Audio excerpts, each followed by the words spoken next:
신경 안정제를 먹기도 하고 이사를 가야 하나 고민하는 일, 모두 층간소음 때문에 벌어지고 있는 일입니다. 이웃끼리 배려하는 것 빼고는 뾰족한 해결 방법이 없어서 윗집도 아랫집도 계속 참고 있는 경우가 많습니다. 정말 층간소음이 단지 이웃끼리 배려가 부족한 탓인지 혹시 부실한 시공은 없는 건지 밀착 카메라가 아파트 공사 현장을 직접 돌아봤습니다. 정원석 기자입니다. 지난해 10월 지금 사는 집으로 이사 온 A씨. 이사 후 A씨 가족들은 새벽마다 쾅쾅 울리는 소리에 잠을 설치기 시작했습니다. 이런 식으로 계속 이게 반복이 돼요. 저도 이런 소음이 처음이에요. 자다가 한 1시 아니면 3시, 5시 이러다가 저는 잠을 못 자는 거죠. 이 소리가 계속 들리니까. 급기야 이명까지 들리기 시작해 이사를 고려하고 있습니다. 제가 이사를 고려하는 이유가 딸이 말을 안 해서 그렇지 스트레스가 늘 심할 것 같아요. A씨는 민원을 넣고 윗집과 말다툼도 벌이다 결국 층간소음 이웃사이센터에 중재를 요청했습니다. 하지만 윗집이 노력 의지를 보이지 않는다는 답변만 들었습니다. 서울 노원구에 사는 B씨는 2년 가까이 층간소음에 시달리고 있습니다. 오늘도 이 톱질 때문에 일어난 거고 오전 6시 윗집에 수차례 항의하다 갈등이 더 심해졌습니다. 이제 방문을 했는데 돌아오는 대답이 한번 해보겠는데 될지 안 될지는 모르겠다라는 얘기를 딱 들으니까 그때 이후로 이제 더욱더 윗집에 이제 더 좀 세심하게 좀 관찰을 하고 좀 지금은 신경 안정제까지 복용하고 있습니다. 서울시 층간소음 상담실에도 연락해봤지만 코로나 때문에 도움을 주기 어렵다고 했습니다. 집합 금지 명령이다. 뭐 그렇기 때문에 저희가 뭐 나올 수가 없다. 그런 얘기를 듣다 보니까 참 답답하고. 엉뚱한 사람이 층간소음을 일으켰다고 욕을 먹기도 합니다.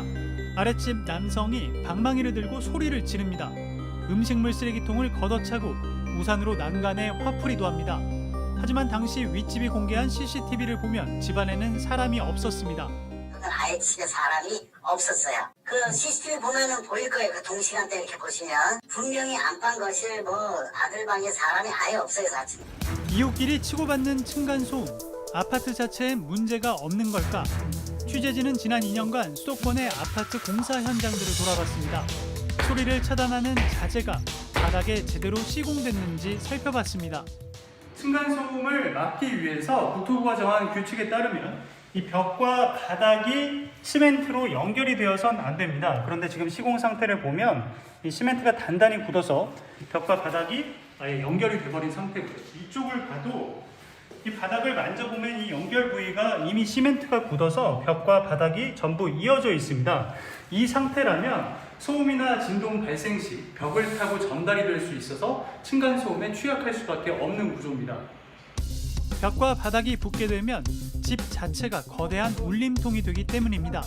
그러면 이제 벽이랑 이제 바닥이랑 분리가 안 돼 있지 않습니까?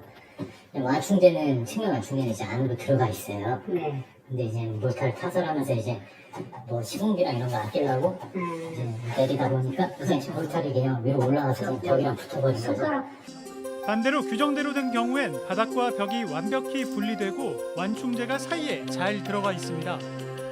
입주하는 사람들은 바닥을 까보지 않는 이상 알 수 없습니다.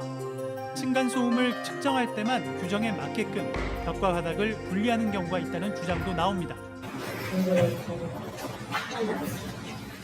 이렇게 보시면 여기가 조금 저기가 있으니까 깨잖아요.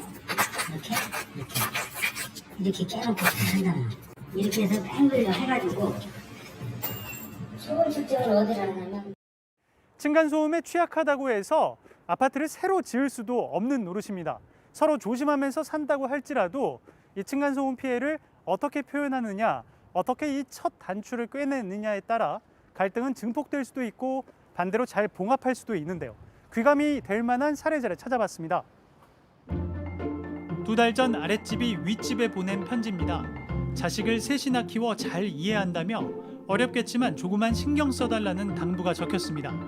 또 방문하려다 아이와 아빠가 노는 소리에 발길을 돌렸다는 말도 있습니다. 아니 굉장히 감사했어요. 보통 인터폰을 바로 한다거나 경비실 통해서 그렇게 좀 조용해달라고 말씀을 해줄 법도 한데 이후 서로 연락처를 주고받은 후 직접 소통하며 서로 피해가 가지 않도록 주의를 기울이고 있습니다. 보복 스피커를 쓰는 일이 대수롭지도 않은 요즘 생각해 볼 대목입니다. 층간소음은 상상 이상으로 큰 스트레스를 불러일으킵니다. 불만을 넘어 이웃 간 싸움으로 번지는 경우도 많습니다. 하지만 입증이 쉽지 않아 도움받을 뾰족할 방법이 없는 것도 사실입니다. 이웃 간 배려도 중요하지만 근본적으로 층간소음 문제에 대한 고려가 부족한 시공이 문제입니다. 건물을 지을 때 검증을 보다 더 강화할 필요가 있지 않을까요? 밀착카메라 정원석입니다.